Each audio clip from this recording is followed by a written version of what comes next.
Yeah, so welcome back. Dakumanas. Tikamba lero za tensions mpungwe umene ndithu pakadali pano ukununkhira kwambiri.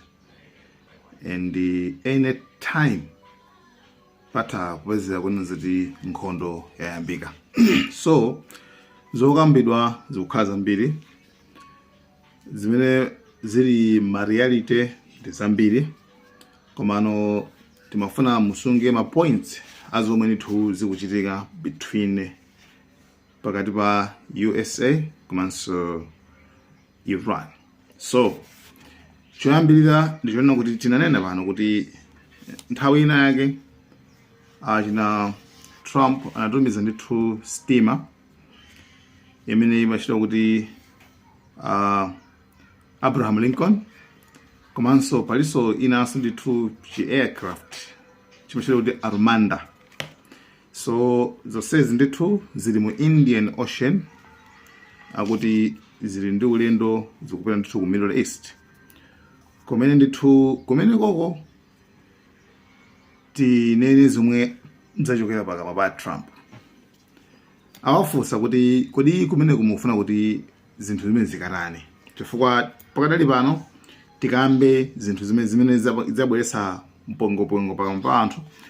First of all ndi 12 F-15 jets ma fighter jets tindege zimatumuluka mapa ndikumaponya mabomba timene ticha komanso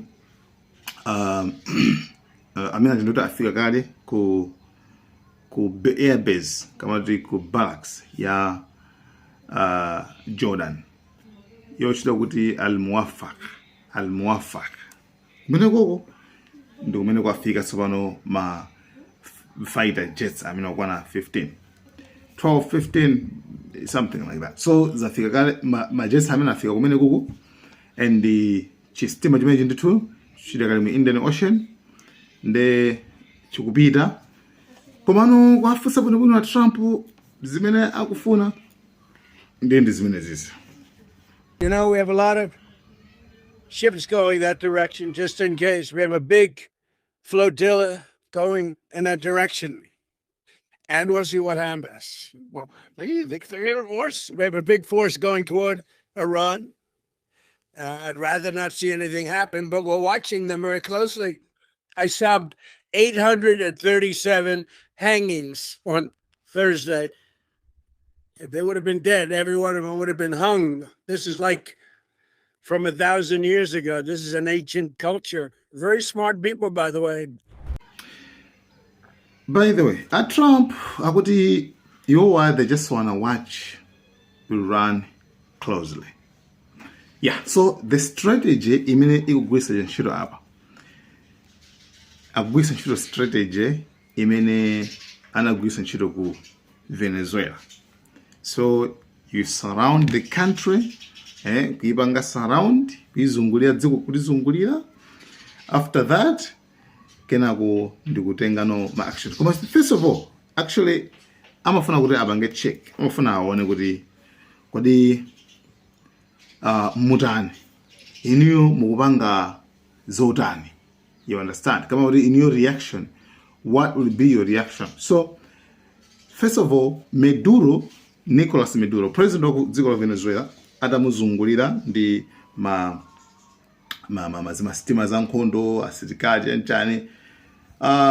Maduro amapangisa misonkhano ndikumavina ndikumanena kuti peace.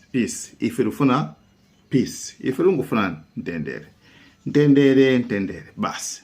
That's all. Right? Komabe then kuzafika inali ngati ma hours before his capture kama ma hours asana mnyamule ndiye kuti iye ujanaza sa video ina kuti akolo if you need anything let's just talk diplomatic way tikhale pansi tikambiyana koma even mungati mufuna mafuta mufuna chanzo so I think it's possible ndizotheka koma pasakhale military actions. So I think with that point, America anazora okay yabun. Now we got you. Nde anampeza ndikugwisa ntchito njira imene anagwisa ntchito ija. Yeah, so pamene ku Iran, so actually the situation is a bit different. Iwaja ali munyanja. Nde pamene abanga yonchopo nde kuti mabase awo ambiri amene ali akuoneka kuti ndi vulnerable, mabase ono kuti awawa atha kupangidwa attack ndi Iran. Mabase amene awapanga empty. Achotsamo asilikali chani zonse zofunika achotsamo kuti Iran kangati isowe kupanga attack, ikafuna kupanga attack. Anyway, so sentence ndi yachidule pano. A Trump akunena kuti you will find out muona chimene chingachitike, komano sindikufuna kuti zifike kwina kwake. Akutero Trump sindikufuna kuti zifike pena pake yayi, komano nkhani ndi imene iyi. That means situation yambiri it's an intimidation, kuopseza. Okay, response kama ule reaction Iran pankhani ngati zimenezi ikuti chani? Pambe pakuti ma 15 fighter jets alikale ku Jordan, ku base yawo ya barracks ya Muwafaq amene ili ya America. Abraham Lincoln chistimage Armanda izizi penizi kuyandikira kufika kumene kuko. Reaction yawo ma Iranians ndiyo tani? Kuda kuvina na Maduro kapena kutani? Anyway, ku Iran kwaruluka nditu ma statement, komanso not only ma statement, komanso kwaruluka nditu ma actions amene alipo ku Iran ndona kuti adzutsakaye ma defense awadzutsa komanso apanga suspend airspace yawo mulengalenga mwawo kuti akuluakulu musaduseka ichi chosomu chifukwa target ndiyona kuti chimene chingadutsa umoyo tuzozoti ndi kuti nchachilendo siferaletsa nde tichiphasamula. Komanso ayankhula kunena kuti any attack Iran kungoipanga attack pachina chilichonse, Iran ndi kuti ikuyenera kuti itenga ingati full scale war, kuti iyi ndi nkhondo ndi tiyamba nkhondo, osatenga kuti basi apapa amene mupanga attack, koma kuti imene ikhala nkhondo. Iniyo mukangoponya ife tibwezera komanso titenga kuti talawanu mu nkhondo. Response ya Iran ndi imeneyo.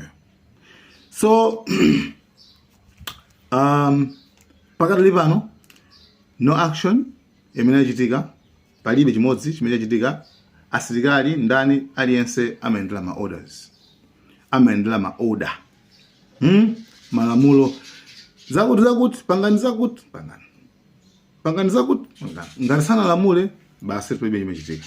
So asilikali aja afika azidikira tsopano Trump kuti auze. By the way, pamveka timpika satanda kuti hayi America yauza asilikali kuti alowe mu Iran. No, sana alowe. Palibe mnalowa mu Iran. Palibe asilikali yoko America amene alowa mu Iran. Right? Komano America yangonena kuti tufuna we want to watch Iran closely. Tione Iran mwapafupi chonchi ndithu. Iran nakuti ifeso tukuona nisoni mwapafupi. Ifeso tataniso tagiraso. Zikangoti papa ndoti na feso basi ikhala nkhondo. Ndoti kakukhala mafedano komano palibe nkhani yona kuti ifeyo tiziopa tipange bow down tinchana akuti zimene zonse zichitika. Akutika nkhondo kumenyana kuti timinyane. So pakati pano tikudikirabe kuti what's the next, chosatira kuti chikhale chani. So the next tikati kambirana nkhani yokhuzana ndi ku Gaza, the border peace imene ya Trump ija ya ku Gaza, komanso ndi zimene akufuna kuti zichitike, komanso paja wayambaka afuna kukhozeso Gaza paja ndi kumene kusokoleso zinthuso.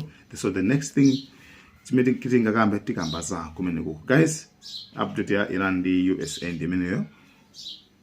Zinthu zili tenekuti amati the situation is fluid. Ndio utelera kuti anytime ikozo you just snap bas anytime zikuzokuvitika. Guys, thank you so much.